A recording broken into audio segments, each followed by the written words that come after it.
Le titre bodyguard est accrocheur, mais il y a des grosses erreurs.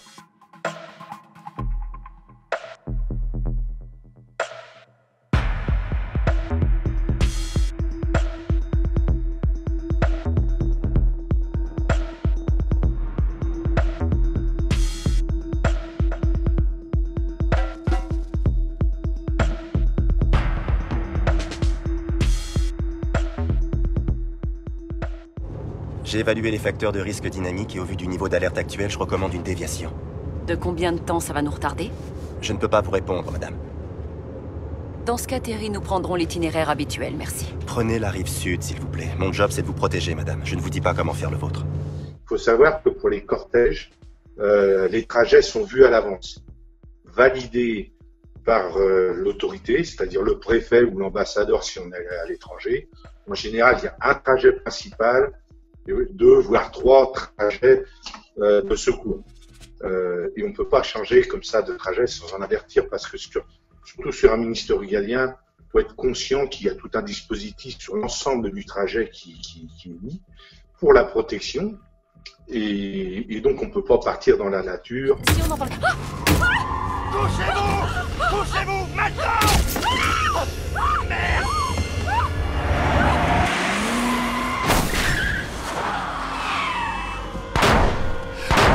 La scène n'est pas trop mal. C'est bon, il va essayer de la mettre à l'abri. Il faut la mettre à l'abri. En ayant averti, bien sûr, tous les services compétents pour qu'ils interviennent sur le secteur, boucler le secteur, en indiquant la localisation précise, le mode d'attaque, le style d'attaque, le nombre d'assaillants si on peut, s'ils sont véhiculés ou piétons, etc., etc. Contrôle Sierra Zulu 7-9 statut 0 Santon Circus. Attaque contre la bande, je répète, attaque contre la bande. La seule chose que je critiquerais, c'est que son rôle au bodyguard, c'est de rester avec elle et de la protéger. Et il l'abandonne pour aller neutraliser le tireur. Ça, c'est une erreur grave. Mais on ne sait pas lors de l'attaque s'il y a d'autres assaillants. Parce que on peut très bien avoir une attaque du toit, mais qu'il y a 2 ou 3 autres assaillants qui sont cachés dans le quartier. Il doit rester avec elle. Il doit l'emmener, il l'a mis à l'abri, il reste avec elle tant que les forces police ou gendarmerie viennent l'aider dans la défense de la personnalité. Sécurité, on a besoin de vous à l'étage.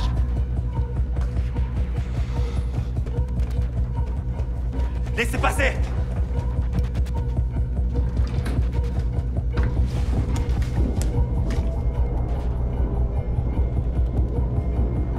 On doit toujours éviter.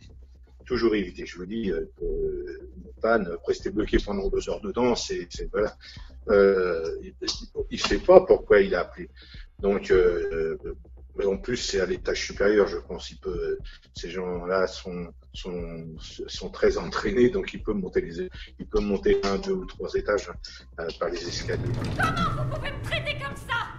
Vous m'avez dans le collimateur depuis mon premier jour ici. Sergent Bud, merci. Sergent Bud, est-ce que vous pouvez raccompagner Mademoiselle Dyson hors du bâtiment? Une nouvelle esclave. Qu'on puisse se remettre au boulot. Merci. Embauche-la pour un boulot dont tu connais absolument rien. T'as déjà pris le temps de me demander en quoi consistait mon travail? Oui, parce que sa réaction est bonne.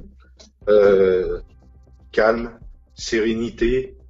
Il demande gentiment à la personne de descendre. Je bosserai pas ici, même si on me payait. Venez avec moi, s'il vous plaît.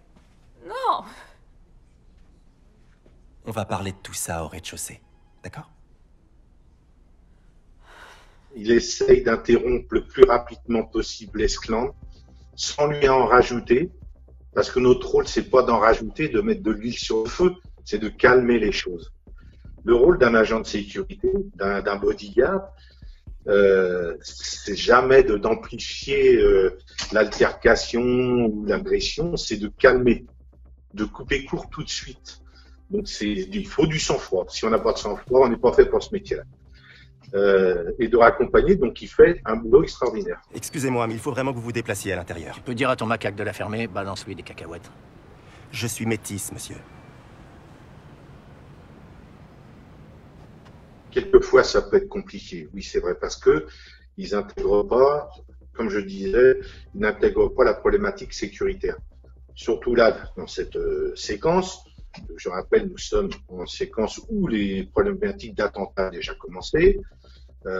Et donc, en statique, à l'extérieur, c'est un danger évident. C'est vrai qu'on est sujet quelquefois à des personnes de l'entourage qui ne comprennent pas pourquoi on intervient, qui se sentent vexés, blessés parce que ils ont une position hiérarchique qui est importante et qui peuvent avoir des réactions de ce style. Je peux savoir ce que vous faites? Qu'est-ce qu'il y a derrière cette porte? Mon bureau. Bon, écoutez, j'attends un collègue, et sans vouloir vous vexer, j'aimerais que vous foutiez le camp. Le domicile privé a été bien en amont, tout au départ de la nomination du ministre, repéré. Et il faut faire un repérage s'il n'y a pas des micros ou autres qui pourraient être posés. Après, les locaux, le lieu d'habitation est gardé en permanence. Même si, par exemple, le ministre a une maison secondaire, je vais vous dire au bord de la mer, il y aura tout le temps, 24/24, des forces de police qui garderont le domicile. Avec des systèmes de caméras qui peuvent être installés. Hein, voilà. Donc, ça sert à rien d'y rentrer sans arrêt comme il fait. Et je vous dis, c'est fait en amont, parce qu'on évite que la personnalité reste 5 minutes sur son palier de porte à attendre. Voilà. Une meilleure éducation. Des emplois mieux rémunérés. Ensemble, nous pouvons...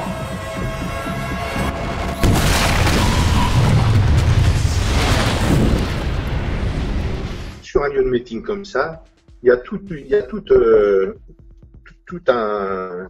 préparation importante, une préparation millimétrée.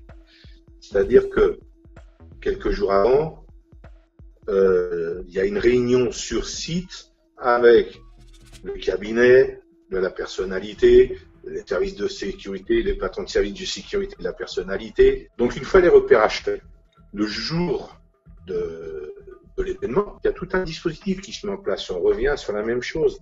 Il y a un déminage total du site, évidemment. Sur cette séquence, on n'a pas l'impression que tout ce dispositif ait bien été organisé. Même dans la salle, je vois au moment du meeting, je n'aperçois pas des agents de sécurité en pied de scène.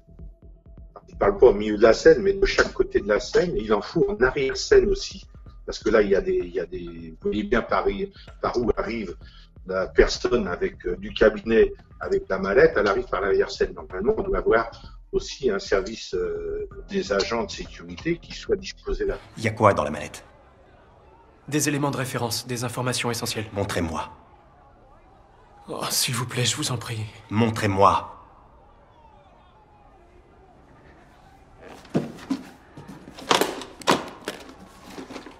Quand on regarde bien, il ouvre, mais il fouille pas, il bouge pas les papiers.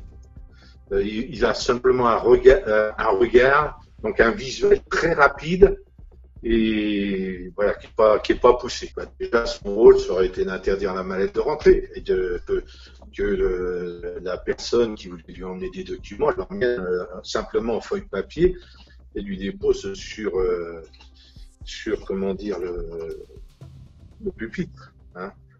Mais voilà, après c'est compliqué quand c'est un membre du cabinet qu'on connaît, que ce sont des gens qui ont été criblés.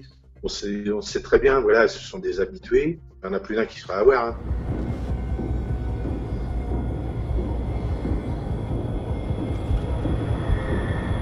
Je l'aurais pas mis dans un service de sécurité. Parce qu'on voit que c'est une personne, enfin, moi c'est mon analyse, hein, qui a un problème psychologique, qui a des traces, il lui reste des traces au fond de lui de son ancien métier, il a été en Afghanistan ou je sais pas où, et on voit par certains moments que il a un problème d'équilibre psychologique. Et donc pour moi, il n'est pas fait pour être là. C'est un métier à forte pression psychologique où il faut garder du sang-froid. Avoir des réactions immédiates, et que si vous n'êtes pas totalement équilibré, entre guillemets, hein, vous êtes un danger pour vous, mais aussi pour la personnalité et pour vos collègues.